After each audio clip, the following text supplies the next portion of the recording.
നമസ്തേ പ്രിയമുള്ള പ്രേക്ഷകരെ, ഇവിടെ ചർച്ച ചെയ്യുന്നു ശ്രീ മേൽപ്പത്തൂർ നാരായണ ഭട്ടപദനാൽ വിരചിതമായ ശ്രീമൻ നാരായണീയത്തിലെ ദക്ഷചരിതമെന്ന 23ാമത്തെ ദശകത്തിലെ 6ാമത്തെ ശ്ലോകം. പ്രിയമുള്ള പ്രേക്ഷകർ, ശ്ലോകം ശ്രദ്ധിക്കുക.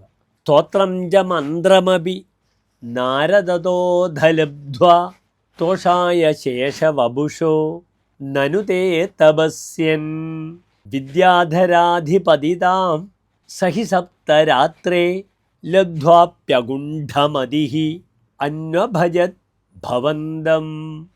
അടുത്തതായി പദച്ഛേദം ശ്രദ്ധിക്കുക. സ്തോത്രം ച മന്ത്രം അഭി നാരദതഃ അഥ ലബ്ധ്വാ തോഷായ ശേഷവപുഷഃ നനു തേ തപസ്യൻ വിദ്യാധരാധിപതിതാം സ ഹി സപ്തരാത്രേ ലബ്ധ്വാ അഭി അഗുണ്ഠമതിഃ അന്വഭജത് ഭവന്തം. ഇനി ശ്ലോകത്തിൻ്റെ അന്വയം ശ്രദ്ധിക്കുക.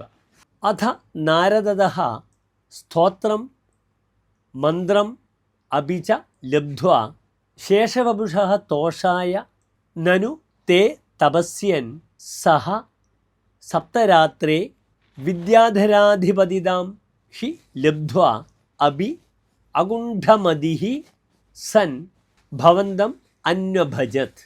അനന്തരം ചിത്രകേതു രാജാവാകട്ടെ നാരദ മഹർഷിയിൽ നിന്ന് മന്ത്രവും സ്തോത്രവുമെല്ലാം ലഭിച്ച് ആദിശേഷമൂർത്തിയായ ഭഗവാന്റെ സന്തോഷത്തിനായി മാത്രം തപസ് ചെയ്ത് 7 ദിനങ്ങൾ കൊണ്ട് വിദ്യാധര പദവി, വിദ്യാധര ചക്രവർത്തി സ്ഥാനം ലഭിച്ചു. എങ്കിലും യാതൊരു മടുപ്പുമില്ലാതെ അങ്ങയെ വീണ്ടും വീണ്ടും ഭജിക്കുകയും ചെയ്തു എന്ന് ശ്ലോകത്തിൻ്റെ സാരം. നമസ്തേ.